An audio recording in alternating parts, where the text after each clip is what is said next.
And it was at that point we were in the parking lot anyway. We're like, right, off to the training ground, or off to the store, where I proceeded to drop about 325 quid. Yeah. Which is probably a good... Well, sorry. Go ahead. Pardon me, Simon. No, I think you just sent me a message about talking about the training ground. I've had the good fortune of having a couple of good tours, and while we were waiting to go into the auditorium, my mate Trevor whisked me upstairs and asked me to just take a selection of match programs. I think I came down with 30 programs from throughout the season and handed those out. I got to meet McGee, the under-21 goalkeeper, which we'd met him in Chicago because he was there as the backup to Brad Friedel, because they were the only two goalkeepers on that tour. And Kieran McKenna, who is the U18's coach. So it's always cool. Every time I'm there, I seem to meet someone with Trevor. As I said, Trevor handed us a bunch of badges and pins that we'll be handing out, and a couple of other goodies that I really can't mention, but oh well. But I did kind of grab the fellows, and although we weren't officially allowed to look at anything else, we did go take a look at the pitches and just soaked in the quality of the training ground. Which, Ken, what did you think of it when we rolled up? I know Lewis had his tongue hanging out as he drove in through the gates. I mean, you drive through. What did you think? You drive through this little town, which is like everywhereville, suburban England. You make a right, but a bit nicer. But a bit nicer, yeah. And then you make a right turn down, what's arguably just a normal, little road. Somebody told me Cockfosters. Is that really where it is? It's near there. It's the back where Cockfosters is. Yeah. It is Enfield by design. It's not far from Barnet, right? Can't be. No, it's Enfield. Yeah, okay. Well, all right. Anyway, sorry. So you turn on the road, and as soon as you turn onto the road that leads to the entrance, the grass, which would normally be just, whatever, on the sides of the berms, is mowed like the fairway at Augusta. Unbelievable color. It looked just like the pitch at White Hart Lane. And then you turn in and you hit the security guy, or not hitting, but you bump into him. And then you would have, because your mouth is down on the floor of the car. And the first thing you see is there's no pictures, there's no video, there's no nothing. And the guys were like, well, we're going to be cheeky. We're going to snap a picture. And someone's like, no, don't. They are dead serious about it. They'll probably dive on the car and take you out. Although it didn't seem to be an issue later on. No. Everyone is just taking photos of everything. Yeah, because what are they going to do? Tell the supporters, no, you can't do that. Right. They weren't going to do that. But what was really cool is they have, like a boxwood hedge or whatever it's called that was, looked like it had been grown up to about 8 feet or so. And it was the Tottenham logo carved into this boxwood. Wow. It was amazing. And the foliage that they used. And then every single person who's working, digging holes, planting trees, weeding out the beds, mowing the grass, they're all wearing proper training kits. Or not, training suits. Yeah, they were. Yeah. That's so cool. And it's huge. It's a gigantic complex, right? Yeah. Oh, yeah. It looks amazing. Yeah, and you really can't see... You really can't see the first team pitch. For those who've been to Spurs Lodge at Chigwell, it's very, very intimate, but at the same time, clearly the golfing class between what we needed and what we had at the time is apparent. But it was right there in front of you. You had these basically huts and a little garden in the middle. You walked up this small hill, and boom, there's the first team's training pitch, and there's nothing secure about it. And I had to kind of point out where the first team's training pitch is. It's stuck in the corner. You have very little access to it. And if you're on the artificial pitch that's right next to it, it's kind of got a black tarp screening all the way around, so you can't see in it. It's not a distraction to them. So I know that goes against the grains of what Spurs Lodge had, and to be honest, my only glimpse in there has been through like the gym, and that's only when I've been on the tour. So for anyone who just happens to be one of these folks in the supporters groups, they wouldn't have seen anything at any point. So, Yeah. It's a shame it's that way, but I think it's obviously a step in the right direction because it's the seed for the future of Tottenham Hotspur. Yeah. So clearly an extraordinary facility, something that we can be very proud of. Totally world class. Yeah, and a real asset. I mean, yeah. So we are. I mean that I hear it. That's really one of, if not the best training facility in the Premier League. Looks incredible. I think so. I think City's got a really nice one. Yeah, until someone. Go ahead. Yeah. No, until someone takes it a step further with the next one that they built. Yeah.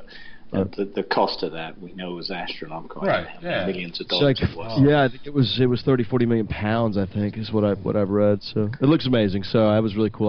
That's one of the few things that I haven't done, and I hope one day to go do that. So I'm envious of you. Well, yeah, I as long as Trevor's still working for the club, we'll be able to do that next time we go. He'll give us a tour of it. So amazing. We definitely do. Well, shout out to him. Yeah, definite shout out to Trevor that's Weather, the Academy. That's another one you add as nicest guy in the world because Simon wasn't standing with us. He ran off to go, I think, talk to Stacy real quick, and he's just left standing there with us, and he's talking to Lewis and myself and Steve, and he was like, "Here's my card, guys. Anytime if you guys come back and Simon's not with you or whatever, just give me a ring, and I'll show you around some more, and we'll see about trying to get you some tickets for another match."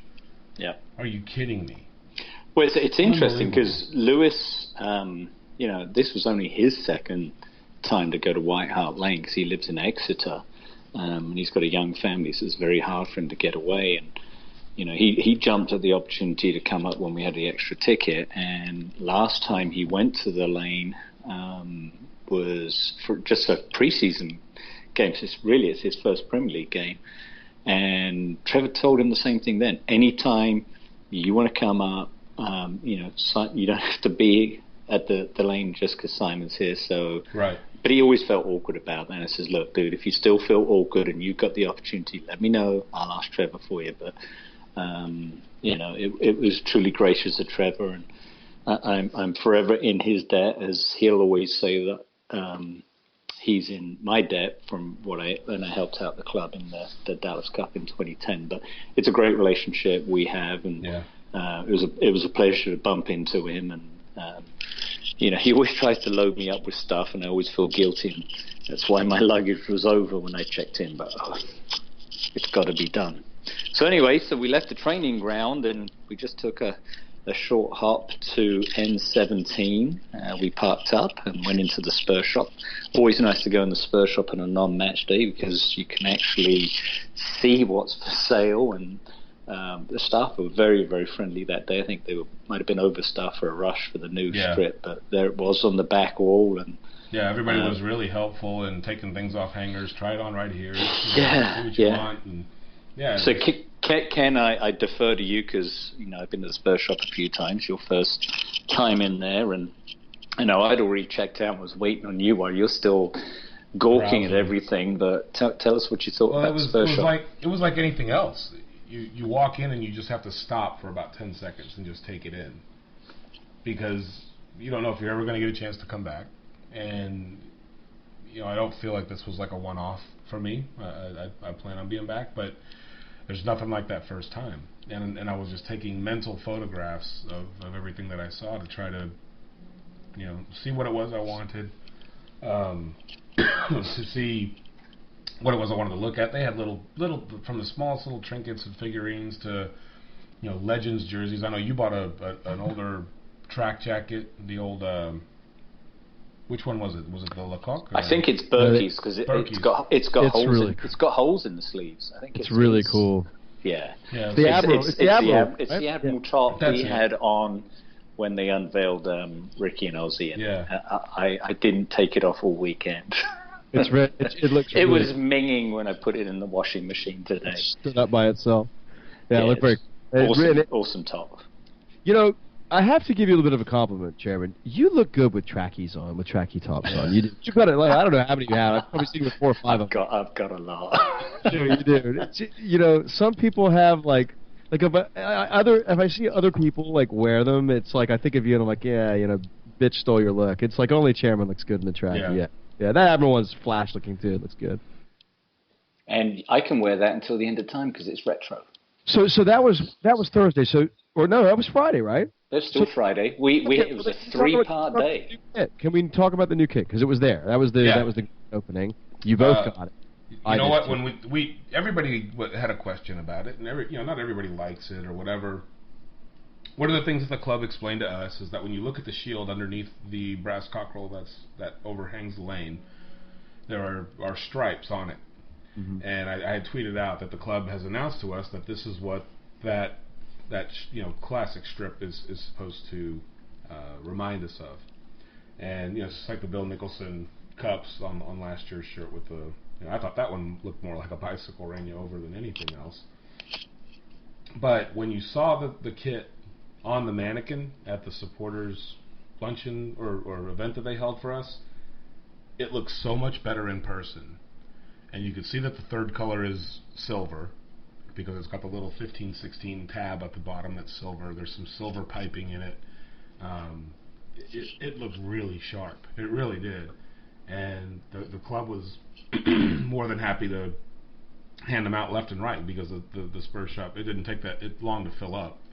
And we went back even the next day because I know Simon needed to pick one up for one of his sons, and it was packed again. Stuff was flying off the shelves. There was a lot of people in there. But I thought it was a really cool place. They have everything that's on the website and then some. And I picked up a Ledley King shirt where he's got the quote on the front saying, this is my club, my one and only club, as well as the kit and some other things for my own person, a couple of polos. I got the Adam Pally and Martin Cloak, the Glory Nights book, which was that was not £100, by the way. He got 25 quid. I was real happy about that, so I had to pick that up. And just like Simon, I was a little bit over. I had an extra carry-on room, luckily, in a couple of my bags because I was able to somehow cram it all in there and break my shoulders getting it into the overhead bin. But it was just another remarkable experience. The whole day was grand, and then we leave there, catch a quick shower, and hang on, no. What? No. What did we do? We went to the Bell and Hare. Oh crap! That's right. We did go to the Bell and Hare. After we watched this shifty woman walking up and down the Park Lane, watching us throw all our Spurs bags into the back of Lewis's car, making sure she wasn't like calling someone coming off the back of the vehicle and take your it. Gear. Yeah. But so we had a Swifty in the Bell and Hare, and we saw the Dallas Spurs scarf we gave them last year, and chatted to the Aussie barmaid, and it's weird being in the Bell and Hare on a non-match day because it's a sparse, barren, not very good place. And I'm sure that they're all designed for Spurs supporters on match day and not much else. There's no going sense tarting up that pub because on Saturdays it just gets trashed. But let me take on a pig.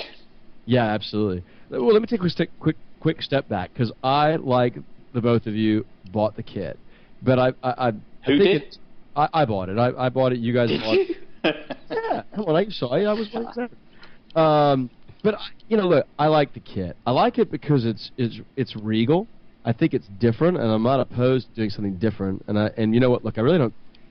In the grand scheme of things, at the end of the season, if we do what we need to do, I really don't care what our kit looks like because I want to win. But I felt like that in and of itself, it's a lovely shirt, and we wear it because it has our badge on it. But the seatbelt thing bothers me a little bit, and I know it's supposed to represent, the stripes are supposed to represent our heritage, and I understand that they're on there at midfield, on the crest, or underneath the cockerel on both sides. But what do the stripes mean? Well, this person will remain unnamed to protect their dignity, and but they said, "What a load of bollocks." Well, and this was someone high profile, but they said, "What a load of bollocks." I'll just say this: I think Under Armour, in their quest to do well, be an the first American producer of a shirt, and sort of be creative. I think our home kit this year is one of the worst we've ever had. I'll be the first to admit it. I think it looks dreadful. I think it's just too much going. I mean, I do love some of the things they do with Echoes of Glory and the stuff with Billy and Nick, and I love all that stuff. But in the grand scheme of things, it's just got too much going